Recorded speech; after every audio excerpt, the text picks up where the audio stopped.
Hi ಎಲ್ಲರಿಗೂ ನಮಸ್ಕಾರ. Welcome back to my channel Asha Loka. ಇವತ್ತು ಶನಿವಾರ, ಇದು ಬೆಳಗಿನ ವ್ಲಾಗ್ ಆಗಿರುತ್ತೆ. ನಾನಿವತ್ತು ಬೆಳಗಿನ ಬ್ರೇಕ್ಫಾಸ್ಟ್ಗೋಸ್ಕರ ಅಕ್ಕಿ ನುಚ್ಚಿನ ಉಪ್ಪಿಟ್ಟನ್ನು ಮಾಡ್ಕೊಂಡಿದ್ದೆ. ಅದರ ರೆಸಿಪಿನ ನಾನಿವಾಗ ಶೇರ್ ಮಾಡ್ತಿದ್ದೀನಿ. ಮೊದಲಿಗೆ ಸ್ವಲ್ಪ ಅಕ್ಕಿನ ನೀರಲ್ಲಿ ತೊಳೆದು, ಅಕ್ಕಿ ನೀರಲ್ಲಿ ನೆನಿಬಾರ್ದು, ಆ ರೀತಿ ಬೇಗ ಅದನ್ನು ತೊಳೆದು ಒಂದು ಡ್ರೈ ಕಾಟನ್ ಬಟ್ಟೆಯಲ್ಲಿ ಸ್ವಲ್ಪ ಡ್ರೈ ಮಾಡಬೇಕು. ಆನಂತರ ಅದು ಡ್ರೈ ಆಗ್ತಿದ್ದಂಗೆ ಅದನ್ನು ನೀಟಾಗಿ ಈ ಥರ ರಾಗಿ ಕಲ್ಲಿಂದ ಅಥವಾ ನೀವು ಮಿಲ್ಲಲ್ಲಿ ಅದನ್ನು ಪುಡಿ ಮಾಡ್ಕೋಬೋದು. ನಮ್ಮ ಮನೇಲಿ ಚಿಕ್ಕದಾಗಿ ಪುಟಾಣಿಯಾಗಿರೋ ಈ ಥರ ರಾಗಿ ಕಲ್ಲಿದೆ. ನಮ್ಮಮ್ಮ ಯಾವಾಗಲೂ ಫ್ರೆಶ್ ಆಗಿ ಮಾಡಬೇಕಾದ್ರೆ ಎಲ್ಲನೂ ಇದರಲ್ಲೇ ಪುಡಿ ಮಾಡ್ಕೋತಾರೆ. ತುಂಬ ಬೇಗ ನಮಗೆ ಬೇಕಾಗಿರೋ ಕ್ವಾಂಟಿಟಿನ ಇದರಲ್ಲಿ ನುಚ್ಚು ಅಥವಾ ಪೌಡ್ರು ಮಾಡ್ಕೋಬೋದು. ನಮ್ಮಮ್ಮ ಜಾಸ್ತಿ ಇದನ್ನು ನುಚ್ಚು ಮಾಡ್ಕೊಳ್ಳೋದಕ್ಕೆ ಮಾತ್ರ ಯೂಸ್ ಮಾಡ್ತಾರೆ. ನೋಡಿ, ಈ ಥರ ಸ್ವಲ್ಪನೇ ತೊಗೊಂಡು ಇದರಲ್ಲಿ ಹಾಕಿ ಈ ಥರ ನುಚ್ಚು ಆದಮೇಲೆ ಅದನ್ನು ಈ ಥರ ಜರಡಿಗೆ ಹಾಕಿ ಹಿಟ್ಟು ಬೇರೆ ಮತ್ತು ನುಚ್ಚು ಬೇರೆ, ನಮಗೆ ಬೇಕಾಗಿರೋದು ಸ್ಮಾಲ್ ಸೈಜ್ ನುಚ್ಚಾಗಿರುತ್ತೆ. ಅದಕ್ಕೆ ಈ ಥರ ದೊಡ್ಡ ಸೈಜ್ ನುಚ್ಚು ಬಂದಿರೋದನ್ನೆಲ್ಲ ನೀಟಾಗಿ ಮೇಲ್ಗಡೆಯಿಂದ ತೆಗೆದಾಕ್ತಿದ್ದಾರೆ. ಅದರಲ್ಲಿ ಹಿಟ್ಟು ಬಂದಿರೋದನ್ನು ಕೆಳಗಡೆ ಹಾಕಿ ಒಂದು ಬೌಲಲ್ಲಿ ನಮಗೆ ಎಷ್ಟು ಬೇಕೋ ಆ ಕ್ವಾಂಟಿಟಿಯಲ್ಲಿ ಇಟ್ಕೊಂಡು, ನೋಡಿ ಈ ಥರ ಇರುತ್ತೆ ನುಚ್ಚು. ಅದನ್ನು ಈ ಥರ ಸ್ವಲ್ಪ ಫ್ರೈ ಮಾಡ್ಕೋಬೇಕು. ನಾವು ರವೆ ಉಪ್ಪಿಟ್ಟು ಮಾಡಬೇಕಾದ್ರೂ ಕೂಡ ಈ ಥರ ಇದೇ ರೀತಿ ಫ್ರೈ ಮಾಡ್ತೀವಿ ಅಲ್ವಾ, ಅದೇ ಥರ ಅದು ಸ್ವಲ್ಪ ಕೆಂಪಿಗೆ ಘಮ ಬರೋವರೆಗೂ ಫ್ರೈ ಮಾಡ್ಕೋಬೇಕು. ಅಕ್ಕಿ ನುಚ್ಚು ರವೆಗಿಂತ ಸ್ವಲ್ಪ ಜಾಸ್ತಿ ಟೈಮ್ ಹಿಡಿಯುತ್ತೆ, ಆದರೆ ಟೇಸ್ಟ್ ಕೂಡ ಅಷ್ಟೇ ಚೆನ್ನಾಗಿರುತ್ತೆ. ನಂತರ ಇದು ಹುರಿದಾದ್ಮೇಲೆ ಒಂದು ಬೌಲ್ಗೆ ಸಪ್ರೇಟಾಗಿ ಇಟ್ಕೊಂಡಿದ್ದೀನಿ.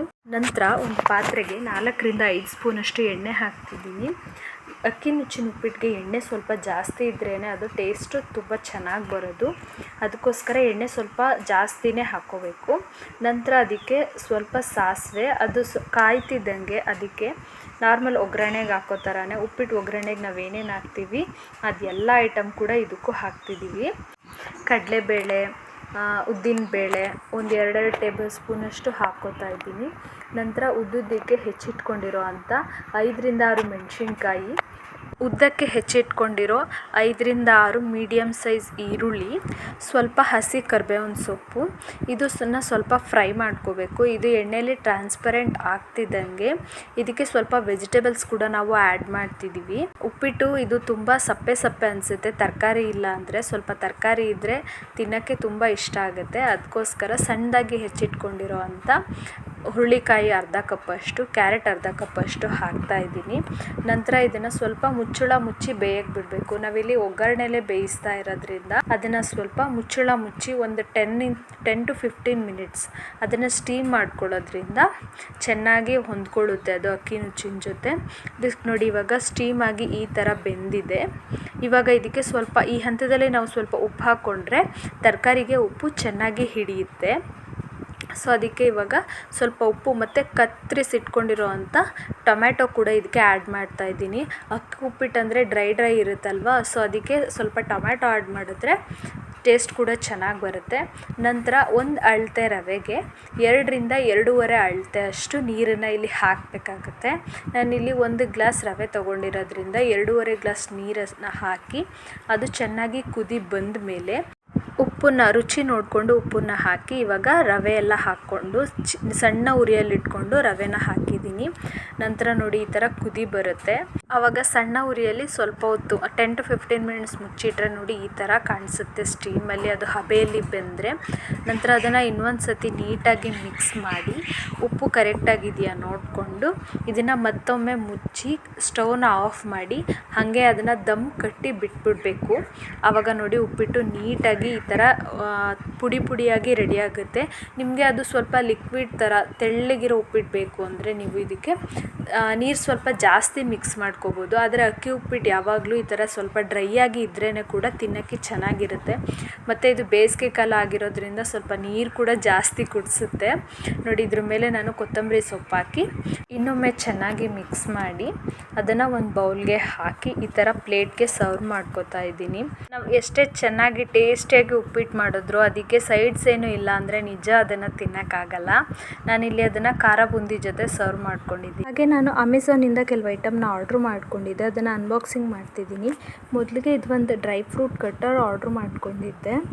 ನಾನು ಥಿಂಕ್ ಮಾಡಿದ್ದಕ್ಕಿಂತ ತುಂಬ ಚೆನ್ನಾಗೇ ಇತ್ತು. ಅಮೆಝಾನಲ್ಲಿ ಒಳ್ಳೆ ರಿವ್ಯೂ ಕೂಡ ಇತ್ತು, ಅದಕ್ಕೆ ಈ ಬ್ರ್ಯಾಂಡಿಂದ ಆರ್ಡ್ರ್ ಮಾಡಿದ್ದೆ. ತುಂಬ ಥಿಕ್ ಮೆಟೀರಿಯಲ್ ಇದೆ. ನಾನು ಇದರಲ್ಲಿ ಕಟ್ ಮಾಡಿ ಕೂಡ ಟ್ರೈ ಮಾಡಿದೆ, ತುಂಬ ಚೆನ್ನಾಗಿ ಬಂತು. ಅದಕ್ಕೆ ಇದನ್ನು ಹಾಗೆ ಇಟ್ಕೋತಾ ಇದ್ದೀನಿ, ರಿಟರ್ನ್ ಏನು ಮಾಡ್ತಾ ಇಲ್ಲ. ತುಂಬ ಈಸಿಯಾಗಿ ಇದರಲ್ಲಿ ಡ್ರೈ ಫ್ರೂಟ್ಸ್ ಎಲ್ಲ ಕಟ್ ಮಾಡ್ಕೋಬೋದು. ತುಂಬ ಚಿಕ್ಕದಾಗಿ ಕಟ್ ಆಗುತ್ತೆ. ನಾನು ಚಾಕುವಲ್ಲಿ ಕಟ್ ಮಾಡಬೇಕಾದ್ರೆ ತುಂಬ ಸಾರಿ ಕೈ ಕಟ್ ಮಾಡ್ಕೊಂಡಿದ್ದೀನಿ, ಅದಕ್ಕೆ ಇದನ್ನು ಆರ್ಡ್ರ್ ಮಾಡ್ಕೊಂಡಿದ್ದೆ. ನಂತರ ನನ್ನ ಇನ್ನೊಂದು ಯೂಟ್ಯೂಬ್ ಮತ್ತು ಇನ್ಸ್ಟಾಗ್ರಾಮ್ ಚಾನಲ್ಗೋಸ್ಕರ ಕೆಲವು ಐಟಮ್ಸ್ ಬೇಕಾಗಿತ್ತು, ಫುಡ್ ಐಟಮ್ಸ್. ಅದೇ ನಾನು ಆರ್ಡ್ರ್ ಮಾಡ್ಕೊಂಡಿದ್ದೆ. ಅದರಲ್ಲಿ ವೆನಿಲಾ ಎಸೆನ್ಸ್ ಬಂತು. ನಾನು ಯಾವಾಗಲೂ ಇದೇ ಎಸೆನ್ಸ್ ಯೂಸ್ ಮಾಡ್ತೀನಿ, ತುಂಬ ಚೆನ್ನಾಗಿದೆ. ಸೊ ಅದು ಖಾಲಿ ಆಗಿತ್ತು, ಅದಕ್ಕೋಸ್ಕರ ಇನ್ನೊಂದು ಆರ್ಡ್ರ್ ಮಾಡಿಕೊಂಡೆ.